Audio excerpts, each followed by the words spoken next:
Alors comment on fait pour rencontrer des gens intéressants?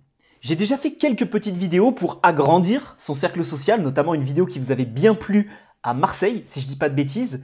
J'avais aussi fait une vidéo pour faire en sorte de vous aider à rencontrer plus de monde. Et dans le cadre forcément des vidéos sur l'intelligence sociale, les dynamiques sociales, je me dois aussi de vous faire une vidéo un petit peu plus spécifique dédiée aux rencontres des personnes intéressantes. Je vois beaucoup de personnes, mes futurs leaders, qui me disent « j'arrive pas à rencontrer des gens intéressants ». Oui, je fais des rencontres, que ce soit en séduction ou pour se faire des amis. Oui, je rencontre des gens, mais j'ai pas vraiment l'impression que ce soit des gens qui m'apportent énormément de choses. Donc, je sais pas si je les garde en amis ou pas. Et dans cette vidéo, je vais vous aider tout simplement à rencontrer des gens intéressants pour vous. Et en guise de constat, mes futurs leaders, on va faire une pierre deux coups parce que c'est extrêmement lié justement à la bibliothèque des leaders. Je tiens quand même à rappeler qu'après avoir fait beaucoup de sociologie, après avoir analysé en long, en large, en travers, les relations sociales, les rapports entre les gens, la personnalité des gens, et puis étant donné que ce n'est pas vraiment un travail, c'est un jeu grandeur nature que j'applique au quotidien, on doit quand même admettre, et moi le premier, que la personnalité des gens, le comportement des gens, tend quand même de plus en plus à la fainéantise, au manque d'héroïsme, au manque de valeur, de courage, etc. On est à une époque, surtout en France, là je m'adresse surtout au public occidental, je dirais France, Belgique, Suisse, etc. Un petit peu le Canada aussi. Et je sais qu'il y a beaucoup de personnes en Afrique qui me regardent, donc d'ailleurs je vous passe le bonjour mes élèves africains. On a quand même une tendance, une grande tendance, à être de moins en moins intéressant. Forcément, à une époque où les passions et les activités, c'était de lire des livres, c'était d'aller au cinéma, c'était de discuter, c'était de jouer avec ses amis, etc. À aujourd'hui,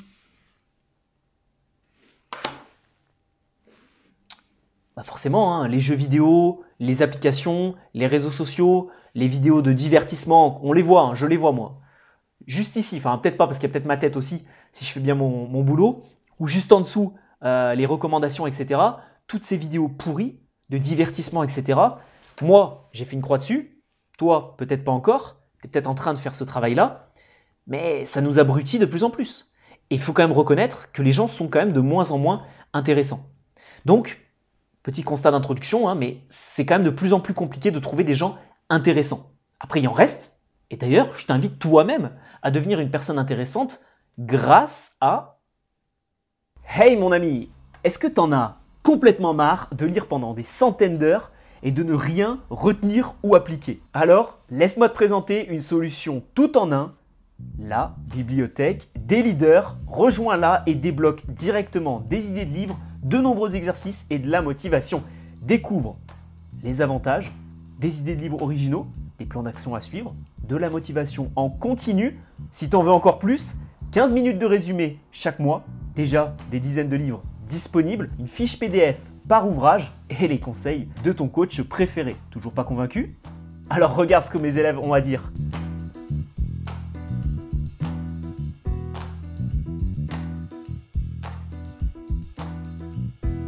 Alors maintenant, pourquoi tu es encore là? Qu'est-ce que tu attends? Rejoins-nous et développe-toi. C'est le meilleur investissement que tu puisses faire pour toi-même afin de garder la motivation d'apprendre en continu. Alors première étape, pour rencontrer des gens intéressants, on commence par définir un plan, un archétype un petit peu. C'est comme en séduction, on ne se jette pas dans la rue comme ça en se disant « alors, est-ce que j'aborde tout le monde et n'importe qui ?» Non. Est-ce que tu préfères les filles blondes? Est-ce que tu préfères les filles brunes? Est-ce que tu préfères les filles bien habillées, mal habillées, jogging, etc. Et après, tu abordes en fonction de tout ça.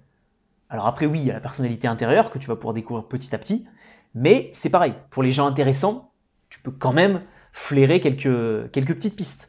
Donc c'est quoi une personne intéressante? Et là, c'est à toi de répondre. Derrière la caméra, c'est quoi une personne intéressante pour toi? Peut-être qu'une personne intéressante pour toi, c'est quelqu'un qui, par exemple, je sais pas, t'es trop maigre, t'es trop gros.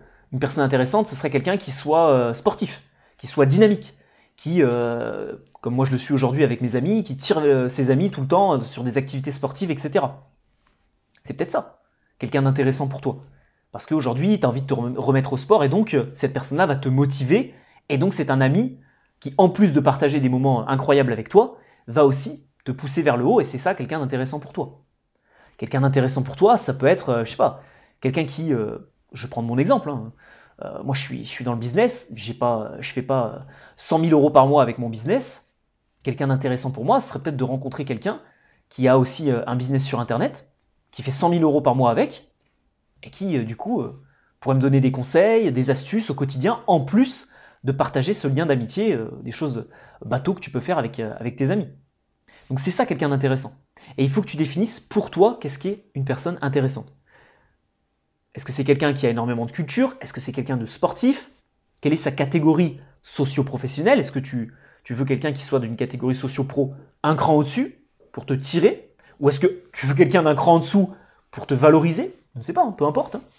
Je te recommanderais plus d'aller vers l'écran au-dessus qu'en dessous, mais bon, peu importe.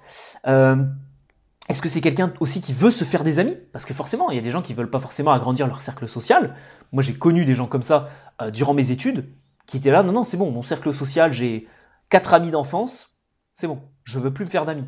Donc si tu me proposes des choses, si tu veux être mon ami, bah, on restera au rôle de collègue, d'amis de classe, etc. Voilà. Donc il faut aussi que cette personne-là ait envie. Donc d'abord, tu définis tout simplement ces différents critères. Et ensuite, bah, tu peux commencer à mettre en place les 3 autres actions, mais cette action préliminaire était indispensable. Deuxième conseil, c'est d'aller ensuite, par le biais de son cercle social, chercher ces personnes-là. Alors ce conseil, je le donne aussi, ah oui, je recycle un petit peu, mais en même temps, qui me dit que vous l'avez vu cette vidéo à Marseille, sur comment développer son cercle social? Je ne sais pas. Donc je recycle ce conseil-là dans ce deuxième point de la vidéo, par le fait d'agrandir son cercle social par le biais de ses amis. C'est le meilleur moyen. Parce qu'en plus, c'est en lien direct avec d'autres vidéos que j'ai pu faire sur comment avoir la classe, etc. Tes amis vont pouvoir te présenter à cette personne-là, te valoriser, et donc tu auras déjà beaucoup plus de valeur sociale, de valeur perçue aux yeux de cette personne-là. Et ce qui se passe automatiquement, c'est que cette personne-là aura sûrement envie d'être ton ami. Eh bien oui, si j'ai par recommandation d'un ami à moi ta personnalité, je me dirais peut-être, oh, c'est quelqu'un d'incroyable, j'ai envie de tisser des liens avec celle-là, avec cette personne-là. Par contre, si tu arrives de but en blanc comme ça vers moi et que tu me dis que tu es un petit peu gênant, ouais, tu veux être mon ami, etc., je vais être là, mais on se connaît pas, qu'est-ce que tu me veux? Donc, on commence d'abord par son cercle social, on commence à chercher dans son cercle social, est-ce qu'il n'y aurait pas moyen déjà de trouver des personnes? Donc là, tu peux regarder sur les réseaux sociaux de tes amis, tu peux demander à tes amis s'ils connaissent quelqu'un de sportif, s'ils connaissent quelqu'un de riche, s'ils connaissent quelqu'un de ceci, de cela. Peu importe. On commence par son cercle social. Troisième étape, troisième stratégie, et oui, parce que tu vois, les choses sont faites dans l'ordre. Hein. Ce n'est pas des conseils qui sont balancés comme ça. Les choses sont faites dans l'ordre, avec pédagogie. Troisième stratégie, tu vas fréquenter des lieux, des clubs, des endroits où il y a potentiellement cet archétype et j'insiste là-dessus, moyen de faire connaissance, moyen de créer du lien. Je te prends un exemple très simple, mais alors quel sport solo je pourrais te prendre?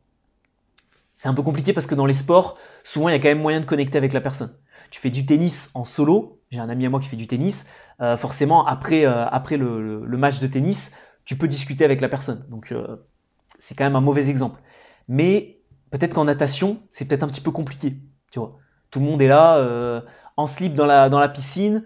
Est-ce que la personne elle a envie de taper la discussion avec toi? Je ne sais pas. Tu vois. Peut-être que les gens sont extrêmement à l'aise. Je ne sais pas. Hein. Je ne fréquente pas ces milieux-là. Mais je ne sais pas. Peut-être qu'à la piscine, les gens discutent et parlent un petit peu moins. Après, tu vas dans le vestiaire et après le vestiaire, bah, directement, tu rentres chez toi normalement.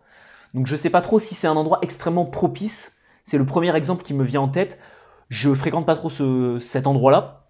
Je ne suis pas très bon en natation. Mais en tout cas, s'il y a des nageurs qui sont dans le coin, dites-le moi en commentaire si c'est un endroit, la natation, la piscine, etc., qui est propice aux rencontres, à l'échange et à la discussion. J'ai pas vraiment l'impression que quand on fait des longueurs dans un bassin, on peut en même temps discuter. Alors que sur un terrain de foot ou de basket, j'ai plus l'impression qu'on peut discuter pendant le match, tu vois. Enfin bon, je peux me tromper. En tout cas, il faut que tu fréquentes des lieux, des clubs, des endroits où il y a cette personne-là, où il y a cet archétype-là. Donc si tu cherches par exemple, un exemple, je pense que tu l'as aussi en tête, si tu cherches quelqu'un qui a réussi dans sa vie, qui a réussi financièrement, bah, tu vas aller au golf.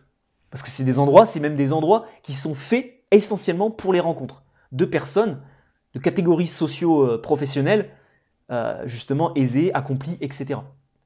Donc c'est là-bas que tu pourras faire ce genre de rencontres. Si tu cherches des personnes qui sont, qui sont sportives, etc., peut-être qu'à la salle de sport, peut-être qu'à la musculation, tu pourras rencontrer aussi ce type de personnes-là.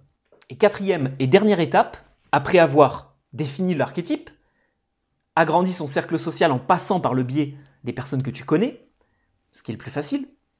Troisième étape, si tu n'as toujours pas rencontré de gens intéressants ou que tu veux en rencontrer plus, fréquenter certains lieux, qu'est-ce qu'on peut faire? Je te pose la question. Tu me renvoies la question? Eh bien c'est très simple, tu vas te construire une personnalité plus intéressante pour attirer à toi directement et ne même pas avoir besoin de courir après les gens intéressants, tu vas attirer à toi des gens intéressants. Si ta personnalité, elle évolue, si tu fais du développement personnel, si tu es de plus en plus intéressant, cultivé, socialement intéressant, physiquement intéressant, vestimentairement intéressant, culinairement intéressant, professionnellement intéressant, qu'est-ce qui va se passer? Tu vas attirer à toi beaucoup de monde. Et là, tu pourras choisir qui tu vas garder. Et dans le lot, je peux te garantir qu'il y aura des gens intéressants. Je l'ai vu à travers ma propre expérience, mon propre développement. Quand j'ai commencé à développer mon site internet, mon blog, il n'y avait personne d'intéressant qui venait me contacter, qui venait répondre à mes demandes, etc. Par contre, maintenant que professionnellement, je commence à évoluer un petit peu plus, je commence à avancer un petit peu plus, on a des personnes intéressantes qui commencent à être en lien avec moi. Eh oui, mais c'est logique. Donc, soit tu cours après ces gens-là, tu appliques les 3 premiers conseils, c'est pas une mauvaise chose, je t'invite à faire ça, mais tu peux aussi, en fond, travailler ta propre personnalité, être toi-même plus intéressant, notamment avec la bibliothèque des leaders. C'est des centaines de livres résumés à l'intérieur. Enfin, pour l'instant, des dizaines. C'est des dizaines de livres résumés à l'intérieur. Une valeur inestimable et un contenu que tu peux avoir directement dans ton cerveau en 15 minutes par résumé. Pas la peine de lire des bouquins, 3 mois à lire ça sur ta table de chevet. Directement, tu prends 1 heure par mois et tu peux lire l'équivalent de 4 livres. 1 livre par semaine. 52 livres par an. Ça en fait un paquet de connaissances. Et si toi, tu deviens plus intéressant, que tu as plus de connaissances, que tu as plus de ceci, cela, 1, tu vas attirer beaucoup de monde. 2, tu pourras choisir qui garder, quelles sont les personnes les plus intéressantes à tes yeux. Et j'irai même plus loin. J'irai même à te dire que tu vas rendre intéressantes les personnes qui sont déjà dans ton entourage. Tu vas faire évoluer et tu vas peut-être attirer et faire progresser les gens qui sont déjà dans ton entourage. Donc peut-être que, au lieu d'essayer de chercher des gens intéressants, de mettre un pote de côté pour dire « Ah ouais, mais il n'est pas assez bien, je vais essayer de me rapprocher de d'autres amis », non, tu le prends, tu le gardes et tu le fais s'élever, tout simplement. Et tu le fais devenir quelqu'un d'intéressant parce que toi aussi, tu es devenu intéressant. J'espère qu'en tout cas, cette vidéo t'aura permis de comprendre toute la psychologie qu'il y a derrière le fait de courir ou d'attirer des personnes intéressantes à soi. Je t'invite aussi à aller sur la bibliothèque des leaders juste ici, à prendre un abonnement sans engagement, je le répète, sans engagement à la bibliothèque des leaders et à poursuivre la lecture des vidéos ou à t'abonner à cette chaîne YouTube. On se retrouve les amis vendredi prochain pour une prochaine vidéo à 19 h. Vous voulez connaître le sujet de cette vidéo, ce sera, je l'ai juste ici, le résumé de ce très bon bouquin, L'art, la guerre et l'amour, j'allais dire l'art de la guerre, L'amour et la guerre de Julien Rochdy, répondre aux féministes. On se retrouve donc vendredi prochain pour une prochaine vidéo. D'ici là, bon week-end à vous mes futurs leaders et à vendredi prochain. Ciao, ciao.